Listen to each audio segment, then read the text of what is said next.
तो दोस्तों इससे आगे जो है नेक्स्ट एक्टिविटीज़ जो है उसका नाम है क्वाटरनरी एक्टिविटी, जिसको हम हिंदी में बोलते हैं चतुर्थ क्रिया। ठीक है, तो मोस्टली इसको चतुर्थ क्रिया बोला जाता है।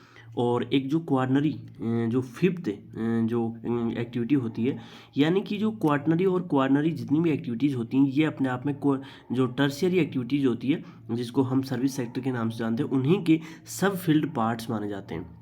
तो पहली चीज़ तो ये है कि क्वाटरनरी जो है एक्टिविटीज़ मोस्टली किसके ऊपर फोकस करती है, तो नॉलेज ओरिएंटेड जितनी भी एक्टिविटीज़ होती हैं, नॉलेज बेस्ड जितनी भी एक्टिविटीज़ होती हैं वो क्वाटरनरी एक्टिविटीज़ के अंदर शामिल करते हैं। जैसे हम बात करें एक सीईओ और जो मल्टीनेशनल कंपनी होती है जैसे कोपहेगन जो न्यूयॉर्क के अंदर है, वहाँ पे एक काम करने वाला जो सीईओ है उसके अंदर, और एक जो ट्रांसक्रिप्शनिस्ट है जो बेंगलोर के अंदर काम करता है, दोनों के अंदर काफ़ी सिमिलरिटीज़ हैं क्योंकि वो दोनों जो काम कर रहे हैं वो नॉलेज बेस्ड जो है वो काम कर रहे हैं। तो इसको जो है हम बेसिकली, यानी कि अपने आप में कोई आदमी यदि परामर्श कर रहा है, कंसल्ट कर रहा है, तो वो सारी चीज़ें जो है क्वाटरनरी एक्टिविटीज़ के अंदर शामिल होती हैं। अब कुछ एग्जांपल यहाँ पे देखने की कोशिश करते हैं। This sector can be divided into quaternary and quaternary activities. तो यहाँ पे जो सर्विस सेक्टर है उसी के छोटे छोटे पार्ट हैं क्वाटरनरी, और उसी का छोटा पार्ट है क्वाटरनरी। ठीक है, क्वाटरनरी जो होती है वो यानी कि पंचम एक्टिविटी, जो फिफ्थ नंबर की जितनी भी एक्टिविटीज़ होती हैं वो इसमें शामिल होती हैं। उसके बारे में भी हम थोड़ा सा आगे चल के बात करेंगे। सो क्वाटरनरी एक्टिविटीज़ की यदि हम बात करूं तो यहाँ पे चीज़ों को हम इंफॉर्मेशन को कलेक्शन करते हैं, उनको प्रोडक्शन करते हैं उनका, और यहाँ पे डिसमिनेशन ऑफ द इंफॉर्मेशंस और even the productions of information. तो ये सारी चीज़ें जो हैं वो इसमें क्वाटरनरी एक्टिविटीज़ के अंदर शामिल की जाती हैं। यानी कि चीज़ों को या इंफॉर्मेशन जितनी भी होती हैं, सूचना होती हैं, उनका हम क्या करते हैं, उत्पादन करते हैं, प्रोडक्शन करते हैं, उनको कलेक्ट करते हैं। ठीक है, और वहीं पे मैं बात करूँ उनका संग्रहण और यहाँ पे उनका प्रकीर्णन। ठीक है, सो प्रकीर्णन क्या होता है, यानी कि चीज़ों को पैदा करना। ठीक है, तो सूचनाओं का उत्पादन भी इसमें शामिल किया जाता है। तो यानी कि हम सूचनाओं को कहाँ से बनाते हैं। ठीक है, तो सूचनाओं का जो प्रोडक्शन होता है वही अपने आप में क्वाटरनरी एक्टिविटीज़ के अंदर शामिल होता है। ठीक है, यहाँ पे हम बात करें इसके अलावा क्वाटरनरी जो एक्टिविटीज़ होती हैं, इन क्वाटरनरी एक्टिविटी जो होती हैं वो सेंटर अराउंड रिसर्च, यानी कि ये जो है रिसर्च के अराउंड जो है घूमती रहती हैं। यहाँ पे हम वेरियस टाइप की जो है अनुसंधान जिसको बोलते हैं, रिसर्च वगैरह जो बोलते हैं, उसमें जो है उसके ऊपर फोकस करते हैं। अनुसंधान और development and may be seen as the advanced from the services involving specialised knowledge, यानी कि यहाँ पे हम मोस्टली जो है एक तो जो है जो विशिष्टीकर, यानी कि किसी भी चीज़ के अंदर स्पेशलिस्ट जो लोग होते हैं, नॉलेज बेस्ड जो लोग होते हैं, जिसके अंदर कुछ ना कुछ अपने आप में स्किल होती है, उसके ऊपर हम मोस्टली जो है क्वाटरनरी एक्टिविटीज़ के अंदर फोकस करते हैं। यानी कि अपने आप में कोई, जैसे हम किसी आदमी से कंसल्ट करते हैं तो अपने आप में क्वाटरनरी एक्टिविटीज़ का आदमी हो गया कि वहाँ पर वो अपने आप में क्या कर रहा है, हमें परामर्श दे रहा, सलाह दे रहा। ठीक है, तो मोस्टली वो सारी चीज़ें जो हैं जो रिसर्च से जुड़ी हुई हैं, डेवलपमेंट से जुड़ी हुई हैं। ठीक है, और ये जो है अपने आप में नॉलेज ओरिएंटेड जो है नॉलेज प्रोवाइड करवाते हैं, और टेक्निकल जो जिन जिन लोगों के पास जो स्किल्स होती है उन सभी को हम किस में शामिल करते हैं, क्वाटरनरी एक्टिविटीज़ के अंदर शामिल करते हैं। ठीक है, यानी कि यहाँ पे विशिष्टीकृत जो ज्ञान होता है, प्रौद्योगिकी जो कुशलता होती है, टेक्निकल स्किल्स होती है, और जितने भी प्रशासकीय जो सामर्थ्य जो लोग होते हैं, जिनको अपने आप में प्रशासन के अंदर काफ़ी एक्सपर्ट जो लोग होते हैं, उन सभी को हम क्वाटरनरी एक्टिविटीज़ के अंदर शामिल करते हैं। अब यहाँ पे जो क्वाटरनरी सेक्टर होता है, इसमें कुछ यहाँ पे एग्जाम्पल और भी हम यहाँ पे देख सकते हैं। सो quaternary sector along with the tertiary sector has replaced most of the primary and secondary employment as the basis of economic growth। तो यहाँ पे आर्थिक वृद्धि के आधार के रूप में यदि हम देखें तो तृतीय सेक्टर के साथ साथ ही चतुर्थ सेक्टर के सभी जो प्राथमिक और द्वितीय जो क्रियाकलाप थे, एक्टिविटीज़ थी, रोजगार को अपने आप में एक दूसरे को रिप्लेस कर दिया है। ठीक है, तो क्वाटरनरी एक्टिविटीज़ अपने आप में सर्विस सेक्टर का एक छोटा सा पार्ट है जो प्राइमरी और सेकेंडरी जो एम्प्लॉयमेंट होता है उनको रिप्लेस कर दिया है। तो ये आपको ध्यान करना है। और half of the worker in developed economics are in knowledge sector, यानी कि मोस्ट ऑफ जो डेवलप कंट्री हैं वहाँ पे विकसित जितनी भी अर्थव्यवस्थाएं हैं वहाँ पे मोस्ट ऑफ जो लोग हैं, आधे से अधिक जो लोग हैं काम करने वाले, उस क्षेत्र में यानी कि क्वाटरनरी एक्टिविटीज़ के अंदर काम करते हैं। नॉलेज सेक्टर भी इसको बोला जाता है।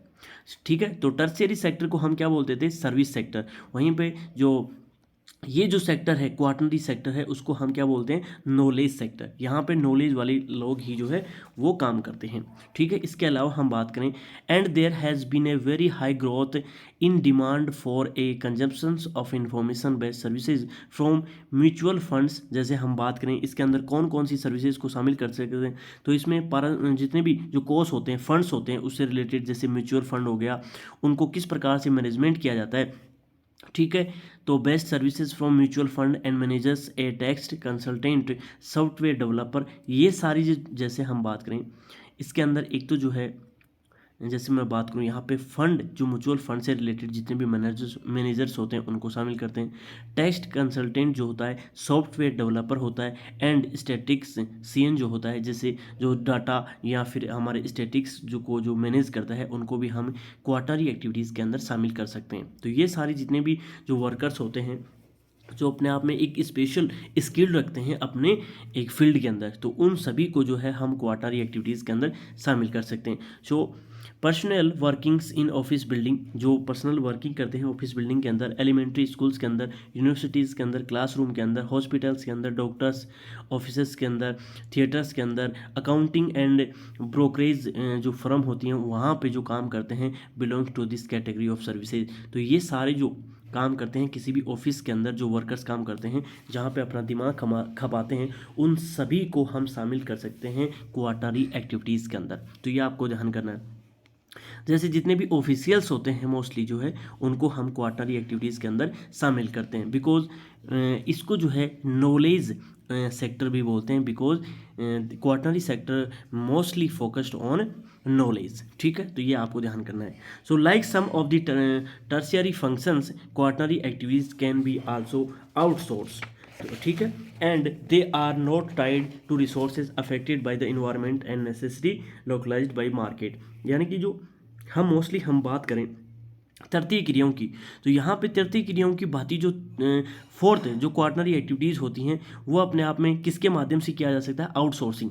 देखो आउटसोर्सिंग क्या होता है, जैसे हम यूएसए की कोई कंपनी है, यहाँ पे यूएसए, तो वो अपना काम इंडिया में बैठे हुए कुछ लोगों को दे देगा, कॉन्ट्रैक्ट के ऊपर जो है काम दे देगा कि आप हमारा इतना काम जो है ना वहाँ पे इंडिया में बैठकर ही कर दो, ठीक है। तो वो ऑनलाइन जो है जितना भी प्रेजेंटेशन का काम हो, डेटा से रिलेटेड जितना भी काम हो, तो वो इंडिया में बैठा बैठा आदमी जो है अपना काम करके यूएसए की कंपनी को दे देगा। इसी को आउटसोर्स बोलते हैं। यानी कि हम मोस्टली जैसे गांव देहात में बोलते हैं ठेका देना, ठीक है, कॉन्ट्रैक्ट दे देते हैं हम अपना काम का किसी भी आदमी से, चाहे वो करवाएं। जैसे आजकल जो है ना आउटसोर्स के थ्रू ही जो है मोस्टली काम किए जाते हैं, जितनी भी स्क्रिप्ट होती हैं, ठीक है, नॉलेज बेस्ड जितना भी काम होता है वो आउटसोर्स के थ्रू ही किया जाता है। जो जितनी बड़ी एमएनसी जो कंपनियां होती हैं वो आउटसोर्स के थ्रू ही जो है अपना काम करवाती हैं। चाहे इंसान ऑल ओवर वर्ल्ड में कहीं भी रहे, लेकिन वो अपना कॉन्ट्रैक्ट देकर अपना काम जो है वो करवा सकती हैं, ठीक है। तो यहाँ पे जो टर्शियरी सेक्टर होता है जो मोस्टली जो है किसके ऊपर, आउटसोर्स के ऊपर टिका हुआ है। इसी टाइप से जो क्वार्टरली एक्टिविटीज़ होती हैं वो भी आउटसोर्स के ऊपर ही डिपेंड रहती हैं, ये आपको ध्यान करना है।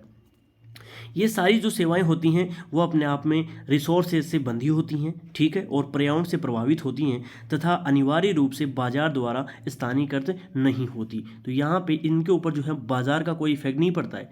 क्वार्टरली और जो जितनी भी टर्शियरी एक्टिविटीज़ होती हैं इनके ऊपर मार्केट का इफेक्ट नहीं पड़ता, क्योंकि ये किसके ऊपर, आउटसोर्स के ऊपर डिपेंड होती हैं।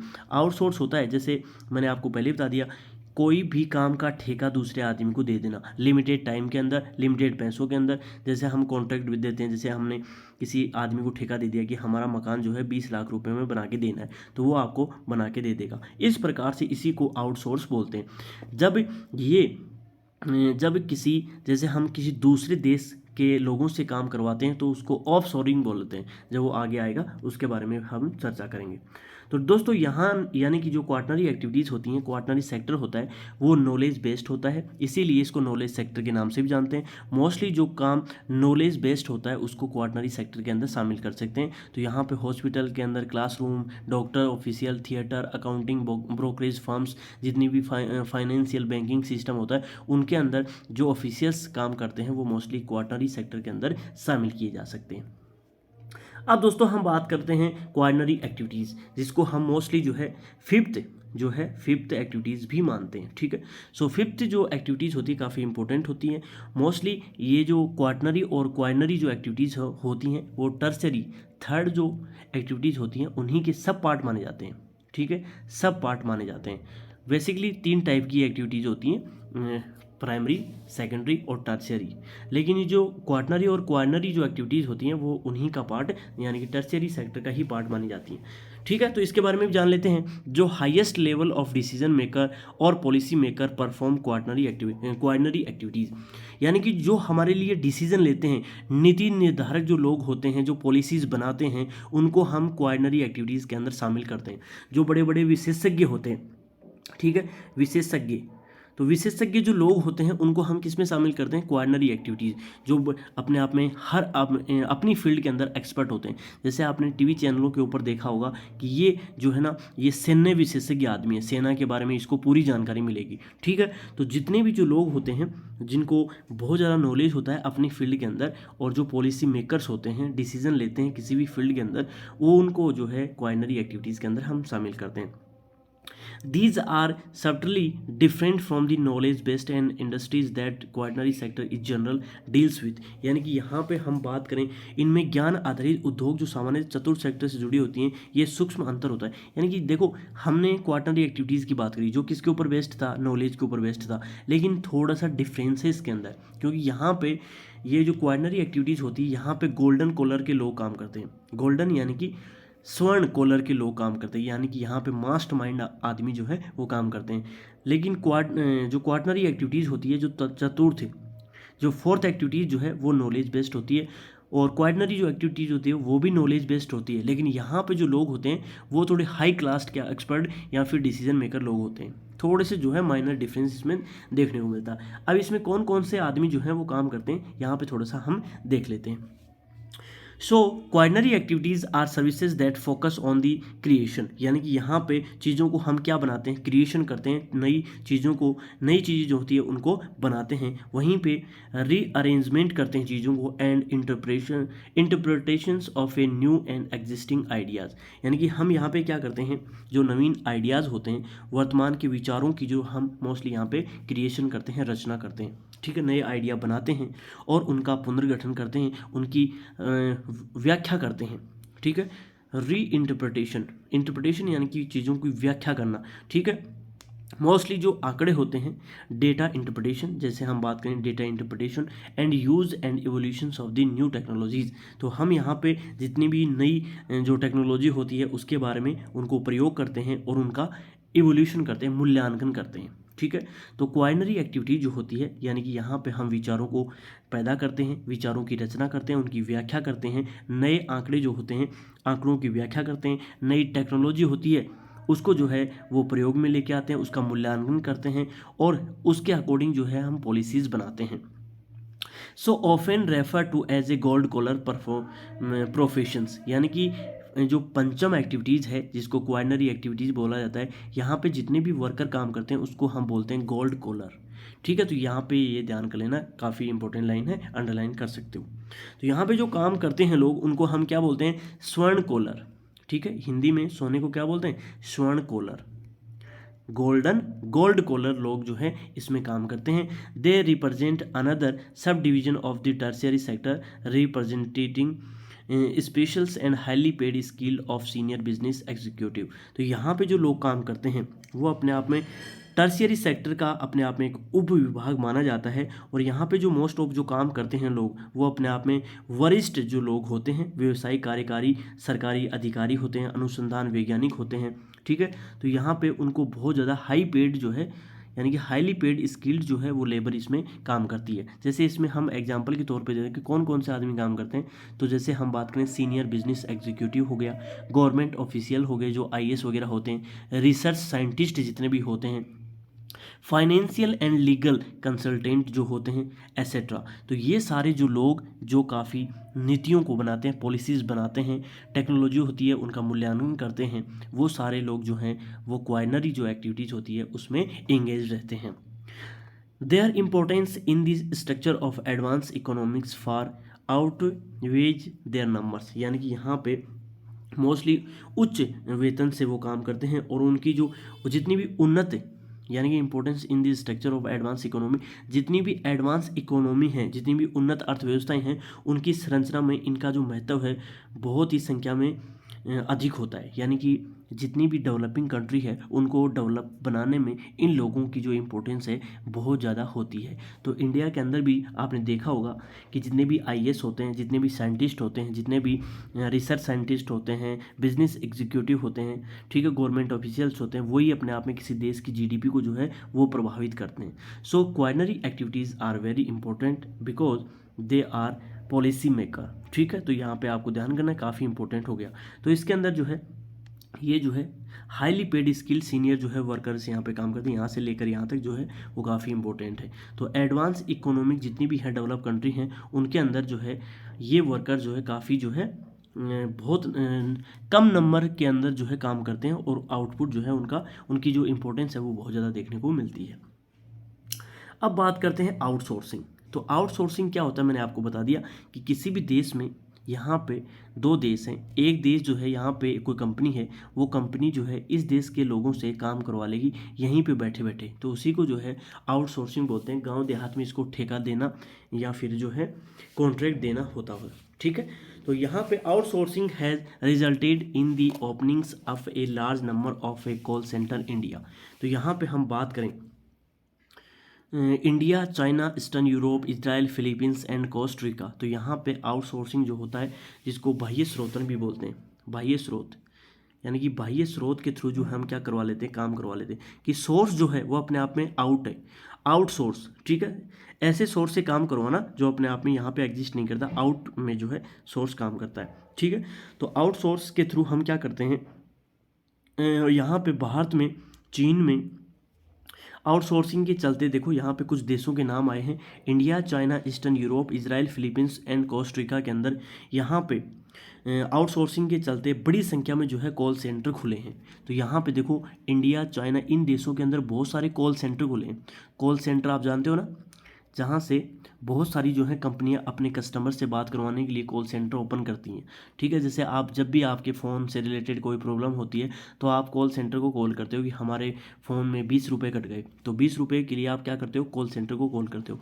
तो वो कॉल सेंटर जो है उसकी कंपनी जो है उसका हेड ऑफिस तो क्या कहाँ मिलेगा, जहाँ पे उस कंपनी का ओरिजिन हुआ है। जैसे यूएसए की कंपनी है, लेकिन आपसे बात कौन करेगा, हिंदी में आदमी बात करेगा। और जो कंपनी कॉल सेंटर खोलेगी, जैसे नोएडा में खोल दिया, तो नोएडा में बैठकर वो आपसे जो है वो बात करेगा। तो यहाँ पे आउटसोर्स के थ्रू जो है वो यूएसए में बैठी बैठी कंपनी जो है आपकी प्रॉब्लम इंडिया के अंदर सोल्व कर देगी, और इंडिया का ही आदमी जो है आपकी प्रॉब्लम सोल्व करेगी। लेकिन कंपनी कहाँ की है, यूएसए की। तो यूएसए की जो कंपनी है वो आउटसोर्स के थ्रू जो है अपनी प्रॉब्लम्स को सोल्व करती है, और इसके चलते जो है इन देशों के अंदर बहुत सारे जो है लार्ज नंबर के ऊपर कॉल सेंटर ओपन हुए हैं। It has created new job in this country, और इन देशों के अंदर बहुत सारी नई जॉब जो हैं वो पैदा हुई हैं। Outsourcing is coming to those countries where cheap and skilled worker are available. तो आउटसोर्सिंग वहाँ पे जो है ज़्यादा सक्सेसफुल रहा है जहाँ पे चीप लेबर, सस्ते श्रमिक मिले हैं, स्किल्ड वर्कर जो हैं अवेलेबल हैं। ठीक है, यानी कि देखो जितने भी देशों के नाम आए हैं ना, वहाँ पे श्रमिक बहुत ज़्यादा है, कंपटीशन बहुत ज़्यादा है, तो वहाँ पे चीप सस्ते श्रमिक मिल जाते हैं। ठीक है, और वहाँ पे स्किल्ड लेबर भी मिल जाती है, तो वो क्या है, अपने देश में उनको बुलाते नहीं है, वहीं पे बैठे बैठे जो है अपना काम करवा लेते हैं। सो आउटसोर्सिंग, ठीक है। और these are also out migrating countries. तो यहाँ पे जो जितने भी कंट्रीज़ के नाम आए हैं, इंडिया, चाइना, ईस्टर्न, ये क्या करते हैं, जैसे ये है यूएसए और ये है हमारा इंडिया। ठीक है, तो इंडिया से लोग यूएसए नहीं आए, तो यूएसए की कंपनियां क्या करती हैं, उन लोगों को इंडिया में बैठे बैठे ही जॉब दे देती हैं। इसलिए जो है आउटसोर्सिंग काफ़ी जो है काफ़ी अच्छा रहा है इंडिया जैसे देशों के लिए।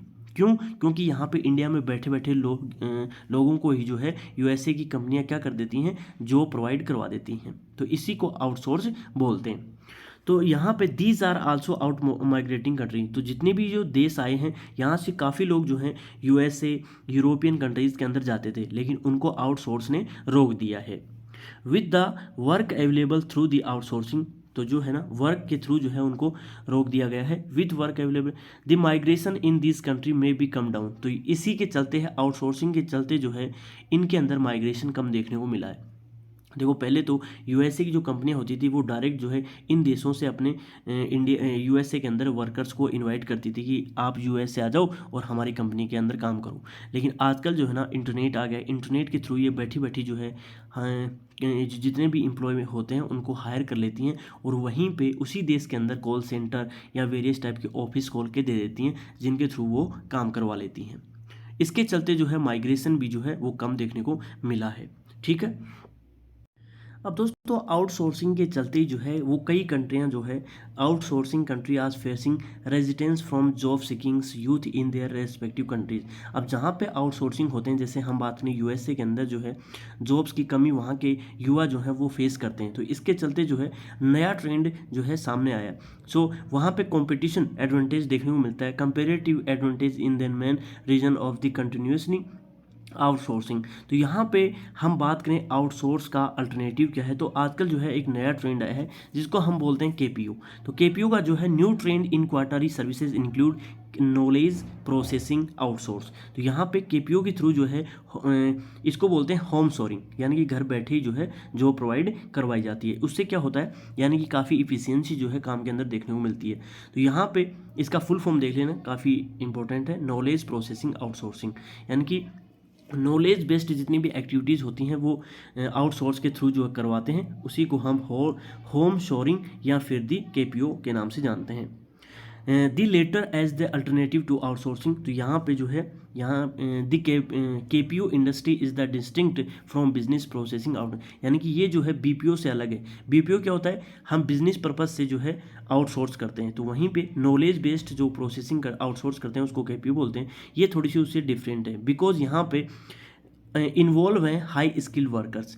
ये जो केपीओ के अंदर जो है ना, केपीओ के अंदर हाई स्किल्ड वर्कर्स काम करते हैं और ये क्या है, काफ़ी इंफॉर्मेशन ड्राइव नॉलेज आउटसोर्सिंग होता है। यानी कि यहाँ पे हम क्या करते हैं, इंफॉर्मेशन को ड्राइव करते हैं, यानी कि इंफॉर्मेशन को हम क्या करते हैं, कलेक्ट करते हैं। ठीक है, तो ये काफ़ी इंपॉर्टेंट हो गया।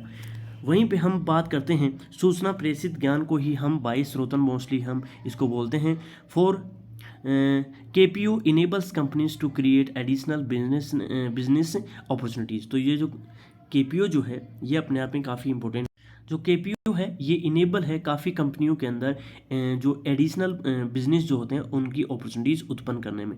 यानी कि ये जो केपीओ है जिसको हम बेसिकली नॉलेज प्रोसेसिंग आउटसोर्सिंग बोलते हैं, यानी कि नॉलेज बेस्ड जो है आउटसोर्स हम करते हैं और ये जो है काफ़ी इनेबल है, यानी कि काफ़ी समर्थ है एडिशनल बिजनेस अपॉर्चुनिटीज़ प्रोवाइड करवाने में। तो यहाँ पे कुछ एग्जांपल के तौर पे देखें तो केपीओ के अंदर जो है मोस्टली रिसर्च और डेवलपमेंट का काम होता है, R&D जिसको बोला जाता है। यहाँ पे मोस्टली रिसर्च और डेवलपमेंट से रिलेटेड जितनी भी एक्टिविटीज़ होती हैं वो शामिल की जा सकती हैं। ई लर्निंग, यानी कि ऑनलाइन हम किसी प्रकार की जो लर्निंग करते हैं, बिजनेस रिसर्च के से रिलेटेड जो है जितनी भी एक्टिविटीज़ यहाँ पे देखने को मिलती हैं। इंटेलेक्चुअल प्रॉपर्टी IP जिसको बोला जाता है, ये भी इसमें शामिल की जाती हैं। Research, legal profession and banking sector, ये सारे जो हैं वो केपीओ के अंदर शामिल होते हैं। सो केपीओ जो है अपने आप में काफ़ी इंपॉर्टेंट है। बीपीओ जो होता है वो बिजनेस पर्पज से आउटसोर्स करना और केपीओ जो होता है नॉलेज बेस्ड से है जो है आउटसोर्स करना, तो ये काफ़ी इंपॉर्टेंट माना जाता है। ठीक है, तो आउटसोर्सिंग बेसिकली हम चीज़ों को क्या करते हैं, देखो आउटसोर्स का यहाँ पे मीनिंग देख लेना। So outsourcing or the contracting out is giving works to the outside agency to improve efficiency and it to reduce cost. यानी कि हम क्या करते हैं, आउटसोर्स बोलते हैं किसको हैं, तो हम क्या करते हैं, ठेका देना, दक्षता को सुधारने के लिए या फिर कम लागत जो है किसी भी काम के अंदर कम जो है लागत आए, कम कॉस्ट आए, इसीलिए हम बाहरी लोगों को क्या दे देते हैं, ठेका दे देते हैं, कॉन्ट्रैक्ट दे देते हैं, तो उसी को हम क्या बोलते हैं, आउटसोर्स बोलते हैं। तो ये काफ़ी इंपॉर्टेंट है। ठीक है, यानी कि बाहरी आदमी को काम सौंपना, that is outsourcing. When outsourcing involve transferring work to overseas location, जब हम हमारा काम किसी दूसरे देश, समुद्र पार लोग को किसी दूसरे देश को, जैसे दो देशों के बीच में काम सौंपते हैं हम, तो उसको हम क्या बोलते हैं, it is described by term of shoring. तो उसको हम क्या बोलते हैं, शोरिंग बोलते हैं। ठीक है, हिंदी में इसको बोलते हैं अपपत्रण। काफ़ी डिफिकल्ट नेम है, ध्यान नहीं रखना आपको, ज़्यादा ये ध्यान करना है कि जब दो देशों के बीच में जो हम कॉन्ट्रैक्ट देते हैं तो उसको बोलते हैं शोरिंग, तो ये आपको ध्यान कर लेना है। ठीक है। Overseas location is described by the term of the shoring, although both of the shorings and outsourcing are use together. तो उन दोनों को जो है कई बार जो है साथ में यूज कर लिया जाता है। सो business activities that the outsource include information technology. तो मोस्टली जो है ना बिजनेस जितनी भी एक्टिविटीज़ होती हैं, ठीक है, वो इसमें शामिल की जाती हैं। और इसके अलावा मैं बात करूं, जैसे इंफॉर्मेशन टेक्नोलॉजी से जितने भी रिलेटेड होते हैं, सूचना प्रौद्योगिकी जिसको बोला जाता है, मानव संसाधन ह्यूमन रिसोर्सेज, कस्टमर सपोर्ट जो होता है ग्राहक सहायता जो जितनी भी की जाती हैं, कॉल सेंटर जितनी भी सेवाएं होती हैं, ठीक है, and at time also manufacturing and engineering. और इसके अंदर जो है जितना भी विनिर्माण या अभियंत्रिकी जितनी भी शामिल होती हैं, वो सारी की सारी जो है वो आउटसोर्स के अंदर शामिल की जाती हैं। अब देखो एक लाइन में मैं आपको समझाता हूँ। बेसिकली आउटसोर्स होता क्या है, हम किसी भी आदमी को अपना काम करवाने के लिए जो जितना भी कॉन्ट्रैक्ट देते हैं, ठेका देते हैं, उसको आउटसोर्स बोलते हैं। जब दो देशों के बीच में इस प्रकार की कोई एक्टिविटीज़ होती है तो उसको हम बोलते हैं सोरिंग। ठीक है, इसके अंदर शामिल क्या क्या है, तो मोस्टली इसके अंदर जो है इंफॉर्मेशन टेक्नोलॉजी से रिलेटेड जितनी भी एक्टिविटीज़ होती हैं वो, ह्यूमन रिसोर्सेज से, कस्टमर सपोर्ट और कॉल सेंटर सर्विसेज, और जितनी भी मैन्युफैक्चरिंग और इंजीनियरिंग से रिलेटेड एक्टिविटीज़ होती हैं वो आउटसोर्सिंग के थ्रू जो है वो कॉन्ट्रैक्ट बेस पे करवाई जा सकती हैं।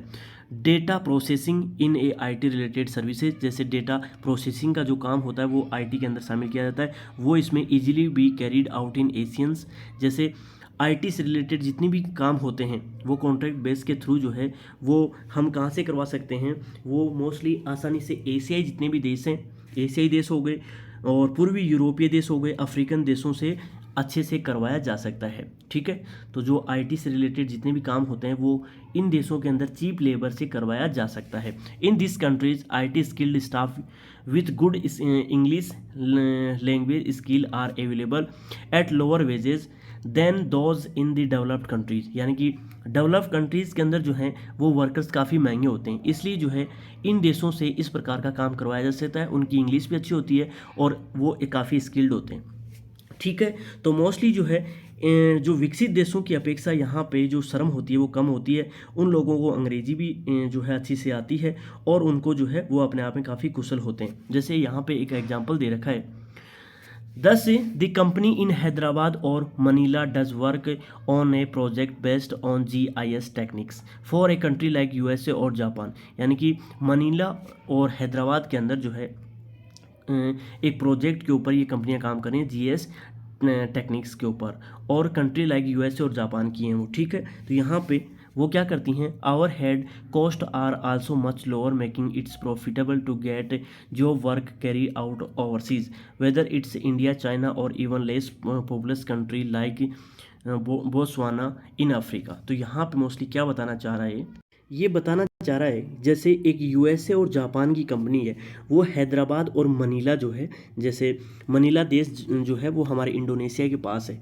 तो वो हैदराबाद और मनीला में अपने प्रोजेक्ट के ऊपर काम कर रही है। ठीक है, अब प्रोजेक्ट के अंदर वो काम कर रही है तो यहाँ पे वो क्या करेगी, हायर जो वर्कर्स होते हैं, जो चीप वर्कर्स होते हैं उनको हायर करेगी। उसके बाद में उनसे जो है अपने जो प्रोजेक्ट होते हैं जीआईएस टेक्निक्स के ऊपर वो काम कर रही है, तो वो सस्ते दाम के ऊपर जो है ना कॉस्ट को रिड्यूस करके सस्ते दाम के ऊपर वो अपना काम करवा लेगी। क्योंकि यहाँ पे हम बात करें हैदराबाद इंडिया के अंदर है और मनीला जो है एशियन कंट्री है, तो इन देशों के अंदर जो वर्कर्स होते हैं काफ़ी सस्ते होते हैं। ऐसे ही जहाँ पे पॉपुलेशन ज़्यादा होती है जैसे इंडिया और चाइना और जैसे बोत्सवाना इन अफ्रीका, तो इन देशों में सस्ते चीप लेबर जो है मिलने के कारण जो है यहाँ पे उन कंपनियों को ज़्यादा प्रेशर नहीं आता, वो इजीली जो है अपना काम करवा सकती हैं। इसी को आउटसोर्स के नाम से जानते हैं। ठीक है, तो यहाँ पे उनकी कॉस्ट घट जाती है और उनका जो काम है वो इजीली हो जाता है, उसी को हम आउटसोर्स बोलते हैं। अब दोस्तों कौन कौन से वर्कर्स होते हैं जो अलग अलग कामों के अंदर इंगेज्ड होते हैं, उनको हम यहाँ पे थोड़े से एक बार डिस्क्राइब कर लेते हैं। देखिए दोस्तों, रेड जो कॉलर होते हैं उनको हम प्राइमरी सेक्टर के अंदर रख सकते हैं। तो प्राइमरी एक्टिविटीज़ के अंदर जो काम करते हैं वो रेड कॉलर के वर्कर्स होते हैं। गोल्ड के होते हैं वो फिफ्थ, जिसको हम क्या बोलते हैं, क्वाइनरी जो एक्टिविटीज़ बोलते हैं, क्वाइनरी एक्टिविटीज़। इसमें जो है यहाँ पे मैं डायरेक्ट लिख देता हूँ, रेड जो है वो फर्स्ट एक्टिविटीज़ के अंदर, गोल्ड जो वर्कर्स काम करते हैं वो फिफ्थ के अंदर काम करते हैं। वाइट जो कॉलर होते हैं मोस्टली जिसको हम श्वेत कॉलर बोलते हैं, वो मोस्टली चतुर्थ एक्टिविटीज़ के अंदर काम करते हैं। ग्रे जो है वो ग्रे करते हैं चतुर्थ के अंदर ही काम करते हैं, और जो नीले होते हैं, जो ब्लू होते हैं, ब्लू जो होते हैं वो सेकंड के अंदर काम करते हैं, और पिंक जो करते हैं वो थर्ड के अंदर काम करते हैं। अब देखो दोस्तों, यहाँ पे ग्रे आया है, तो ग्रे जो है वो चतुर्थ और पंचम क्रियाओं के अंदर, दोनों के अंदर जो काम करते हैं, या टर्शियरी तीनों के अंदर काम करते हैं, उनको हम मोस्टली ग्रे के नाम से बोलते हैं। देखो, रेड फर्स्ट हो गया, जो फर्स्ट एक्टिविटीज़ होगी, गोल्ड हो गया फिफ्थ के अंदर, वाइट हो गया फोर्थ के अंदर, ब्लू हो गया सेकंड के अंदर, पिंक हो गया थर्ड के अंदर, ठीक है। और ग्रे जो है वो वाइट और गोल्ड का मिक्सर होता है, ठीक है। तो ये आपको ध्यान करना है। तो इस प्रकार से जो है अलग अलग जो वर्कर्स होते हैं उनको अलग अलग कॉलर के नाम से जानते हैं। फिर हम बात करते हैं, लास्ट पॉइंट है इस चैप्टर का, उसके बाद में जो है चैप्टर कंप्लीट हो रहा है। तो लास्ट छोटा सा जो है वो पॉइंट और है जिसको हम बोलते हैं डिजिटल डिवाइड, ठीक है। तो इसको जो है हम बोलते हैं अंकीय विभाजन, हिंदी में क्या बोलते हैं इसको, अंकीय विभाजन।